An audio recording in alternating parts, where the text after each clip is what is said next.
오늘의 말씀의 제목은 주님에게 맡기십시오라는 제목으로 은혜를 나누려고 합니다. 제가 시편을 읽으면서 전반적으로 느껴지는 정서는요, 부르짖음입니다. 우리의 삶이 살아가면서 기쁨과 감격으로 가득 차 있다면 얼마나 좋겠느냐마는 모세가 시편 90편 10절에서 이르듯 우리의 연수가 70이요 강건하면 80이라도 그 연수의 자랑은 수고와 슬픔뿐일 따름인 것입니다. 이 말씀대로 사는 게 고통일 때가 참 많이 있습니다. 그러기에 하나님께서 우리에게 원하시는 요구하시는 뜻, 항상 기뻐하라, 쉬지 말고 기도하라, 범사에 감사하라는 그 권면들이 그냥 거저 삶이 흘러가는 대로 둔다면 결코 나올 수 없는 고백이라고 볼 수 있습니다. 우리가 사막에서 꽃이 피지 않죠. 물이 없기 때문입니다. 물이 있어야 꽃은 피는 법입니다. 사막 같은 우리 삶 속에 뿌려지는 단비가 바로 기도입니다. 부르짖음입니다. 하갈이 목이 말라서 광야 한복판에서 부르짖을 때 하나님은 샘에서 물을 솟아나게 하셨습니다. 기도가 그런 것입니다. 물입니다. 우리는 기도함으로써 우리 안에 있는 꽃을 피웁니다. 기쁨의 꽃, 감사의 꽃을 피워낸다는 것입니다. 시편의 기자들은 제각기의 상황 속에서 하나님 앞에 부르짖는 것을 보게 됩니다. 어쩔 때는 원수의 압제로, 어쩔 때는 가난하고 궁핍함으로, 어쩔 때는 목숨이 위태할 때도 그들은 모두 부르짖습니다. 그럼으로써 나의 짐을 모두 하나님 앞에 맡기고 마음의 평화를 얻는 것이죠. 우리도 시편 기자들처럼 마음이 슬픔으로 고통으로 이렇게 흘러갈 때 하나님께 그 모든 탄원을 올리고 하나님의 평안을 덧입을 수 있다는 것이 오늘 시편 말씀이 우리에게 약속한 것입니다. 그런데 우리의 문제는 뭐냐? 그 짐을 못 맡겨서 세상 모든 짐 다 홀로 지다가 실족하게 되는 것이죠. 그러니 삶이 기쁘지 않고 괴롭다면 짐 올리는 것이 무엇인가 묵상하고 하나님께 올려두고 기도하시기를 축원합니다. 그러다 보면 우리의 삶이 해석되는 지점이 있습니다. 지금껏 고난이라고 여겼던 지점이 축복의 통로라고 고백되는 지점이 있습니다. 요셉이 이집트의 노예로 끌려간 것, 모함을 받아서 감옥에 갇혔던 서름, 그 모든 것이 총리가 된 순간 해석이 됐죠. 그날이 올 때까지 우리가 기도하며 마음의 평화를 얻으시기를 주님의 이름으로 축복합니다. 권면드립니다. 오늘 다윗은요, 하나님 앞에 괴로움을 토설합니다. 마음이 편치 않아서 잠도 제대로 자지 못한 상황입니다. 입맛도 없습니다. 원수의 소리와 압제 때문에 고통한다고 말하고 있습니다. 우리도 살면서 이런 경험 한 번쯤 해보신 적이 있을 겁니다. 잠도 못 자고 너무 괴로운 순간, 왜 이렇게 괴로웠을까? 다윗의 원수가 믿었던 동료이고 친구였기 때문입니다. 오늘 본문 말씀 12절 13절에 말합니다. 나를 책망하는 자는 원수가 아니라 원수일진데 내가 참았으리라. 나를 대하여 자기를 높이는 자는 나를 미워하는 자가 아니라 미워하는 자일진데 내가 그를 핌하여 숨었으리로다. 그런데 누구 때문이요? 13절 그는 곧 너로다. 나의 동료, 나의 친구요, 나의 가까운 친으로다. 그러니까 가장 가깝다고 생각한 사람이 배반한 상황을 맞이한 게 이 다윗의 상황이라는 것이죠. 사람은요, 모든 사람을 만족시킬 수 없기 때문에 살다 보면 이유 없이 나를 싫어하는 사람들이 한 번쯤 생기기 마련입니다. 이유가 없다기보다는요, 그냥 기운이 안 맞는 사람이 있어요. 나의 단점이 상대로 하여금 받아들이지 못할 만큼 거슬리는 거예요. 반대의 경우도 있죠. 살면서 내가 살아온 삶의 배경으로는 정말 이해하기 어려운, 받아들이기 어려운 사람들을 만날 때가 있습니다. 이럴 때는 반대로 우리가 미워하는 입장이 되기도 합니다. 근데 이런 부분들은요, 나이가 들수록 성숙해지면서 나름대로 다루는 법을 터득하게 됩니다. 그런데 다윗이 당한 것은 그런 성격이 아닙니다. 여전히 우리의 마음을 베는 것은 내가 믿었던 사람이, 나를 사랑했던 사람이, 내가 정말 의지했던 사람이 사실은 그런 사람이 아니고 나의 원수였을 때 오는 배신감인 것입니다. 이것은 아마 겪어도 익숙치 못할 것입니다. 김경민이라는 시인이 이런 시집을 낸 적이 있어요. 내가 사랑한 것들이 나를 울게 한다라는 책을 낸 바가 있습니다. 정말로 마음이 강한 사람이라도 사랑하는 사람에게서 오는 그런 배반감은 감당하기 어려운 영역이란 것이죠. 다윗은요 믿는 사람이라 여겼던 사람들에게 배반감을 느껴서 괴로워하고 있는 상황이었습니다. 다윗의 곁에는 요나단 같이 목숨이 다하는 날까지 끝까지 자기를 믿어준 친구가 있었고요. 반면에 아비새처럼 젊을 적에는 사울과 같이 피난도 당하고 동고동락하다가 나중에는 자신의 원수에 대한 증오로 다윗의 명령을 어긴 사람도 있었고요.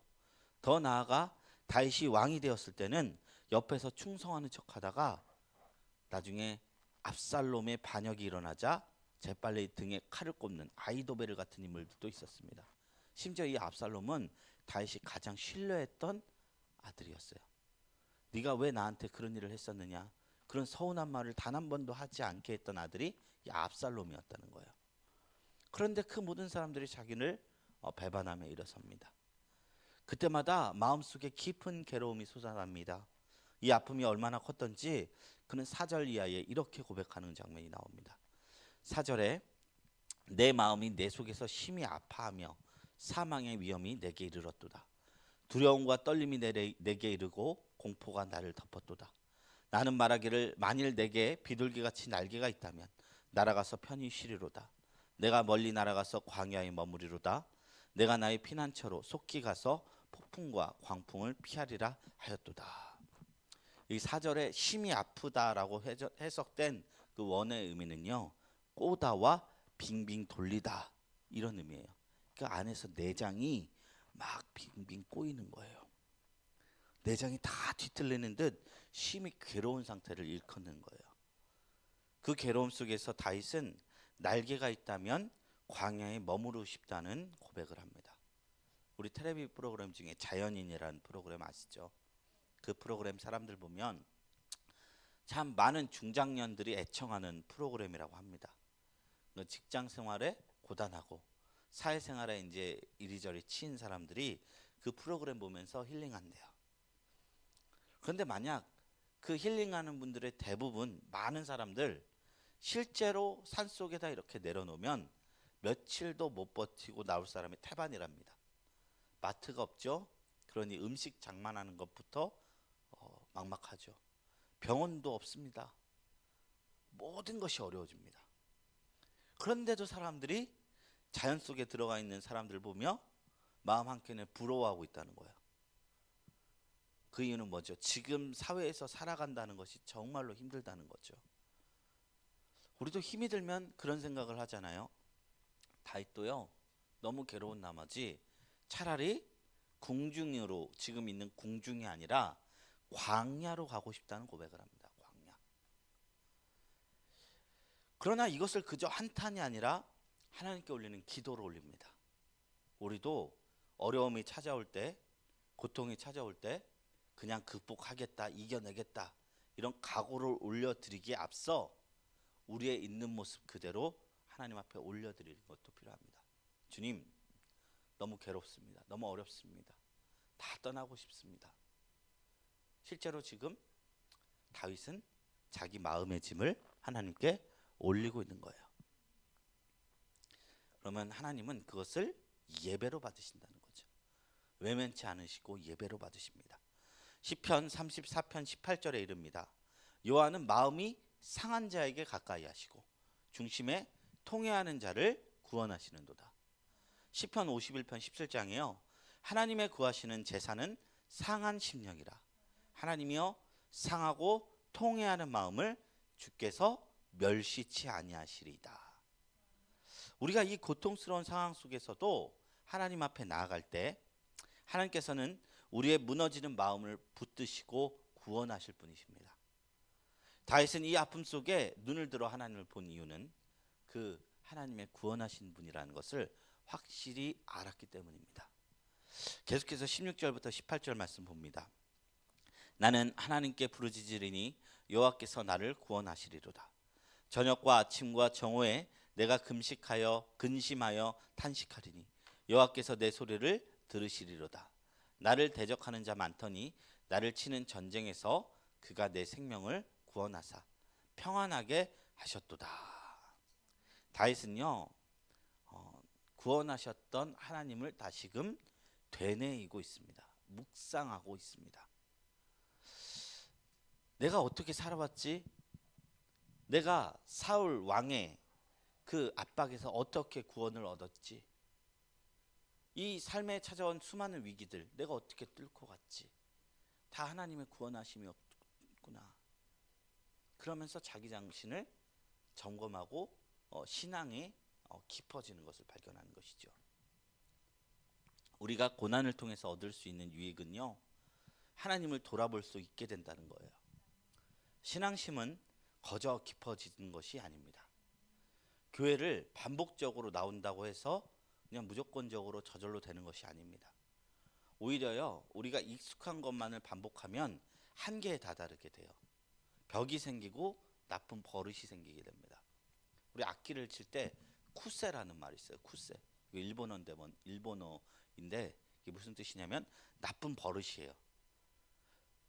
그러니까 악기를 칠 때 독학을 할 때요, 이 틀린 자세와 틀린 어떤 연주법으로 길게 하면 길게 할수록 다시 새로운 자세로 고쳐서 이제 연주하게 하기가 어렵다는 거예요. 차라리 처음 가르치면 처음 가르쳐줬지, 나쁜 자세로 계속 이렇게 연주하는 법이 익숙해지면 그걸로 계속 한다는 거예요. 벼룩이요, 30cm 병 안에 일평생 살면요 30cm밖에 못 뛰어오릅니다. 원래 그 가능성은 1m인데 1, 2m를 뛸 수 있는데 그 30cm의 그 병 안에서 계속 점프하다 부딪히고 하다가 버릇이 들어서 30cm밖에 못 뛰는 거예요.